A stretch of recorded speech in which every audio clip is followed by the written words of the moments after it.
So when I was watching Money in the Bank, I noticed two superstars in particular that just technically it was three, that just completely shit on anything that could have been done to make their matches even better than what they were supposed to be.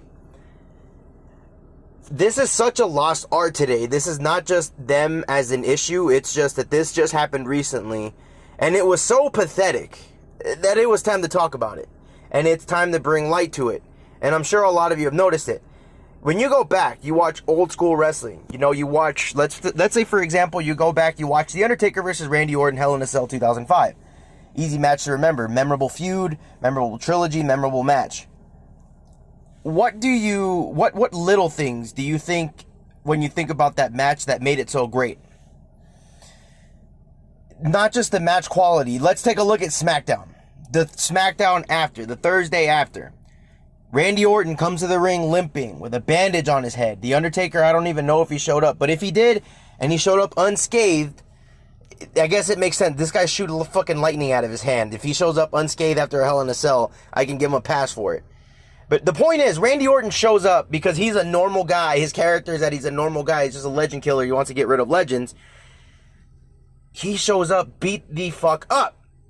What this is leading to is this past couple of weeks ago on Sunday, whatever the fuck day it was, for Money in the Bank, you had Kofi Kingston challenge Bobby Lashley for the WWE Championship in a match that he honestly had no business being in. Because Kofi Kingston, number one, standing up to Bobby Lashley is laughable, to say the very least. But number two, he didn't belong there because he's not a main eventer. I'll start by saying this. I understand that last year, or 2 years ago, it feels like, fuck, it just feels like so much less time has happened since the Kofi Mania thing happened. In 2019, yeah, Kofi Kingston caught fire, the fans got behind him, and he had his WrestleMania moment. This is where people get confused. This is where people don't understand. He caught fire. That doesn't mean that it's prolonged, that it's something that's going to stay there for the rest of his career. Not everybody has that. Only the best of the best have sustainable success because of how good they are and how they adapt. Somebody tell me how Kofi Kingston has adapted since he won the WWE Championship. How he's evolved in any way, shape, or form. Shit, fuck it. Not even since before he won the since we won the championship. Let's talk about before that. The only evolution he ever had in his career, aside from when he joined the New Day, which was just him amplified, again, like just being a fucking goof, which he was always a goof, was him fucking up because he forgot he was Jamaican. He does not belong in the main event. But that's not the point at hand. And then but it does lead to the point at hand. The point at hand is this. Kofi Kingston is out celebrating after getting demolished, embarrassed, humiliated, as was presented on TV by Bobby Lashley. Lost his first championship opportunity in 2 years to Bobby Lashley in like 5 minutes. In dominant fashion. In like John Cena, Brock Lesnar-esque fashion. Yet 2 hours later, this motherfucker's out here celebrating, laughing it up, because Big E, his buddy, that he's not even on the same brand as on anymore, won Money in the Bank. And you gotta understand, like, Big E, it was set up perfectly for you to go feud with Bobby Lashley. Don't be happy. Don't laugh. Be a serious babyface here. You embarrassed my friend. It was all set up that way, but instead, what do we get? You treat this like a real sport. If you're treating it like a real sport, how the fuck is Kofi Kingston not depressed?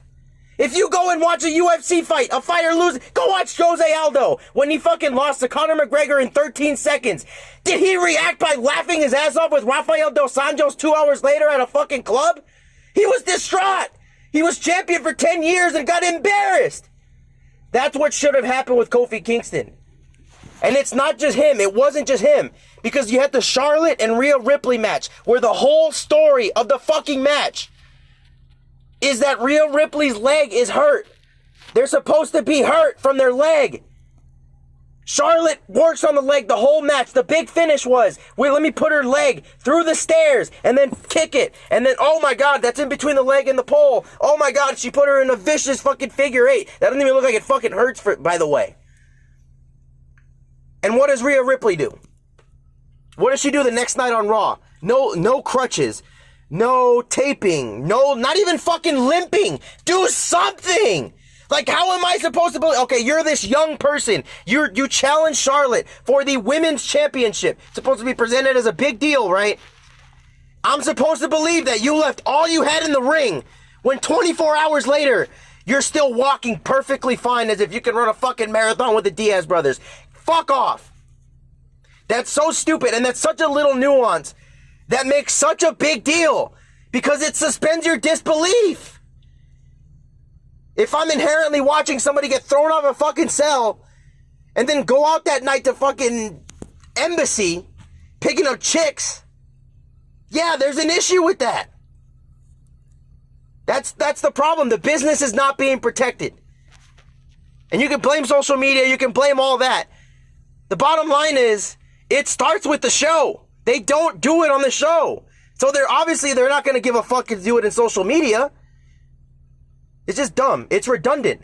And I don't know who to blame. I don't know if I should blame the wrestlers for not, doing it, or for not bringing it up to management, or if I should blame management for not telling them to do that, for not enforcing it, for not punishing them afterward. It doesn't make sense.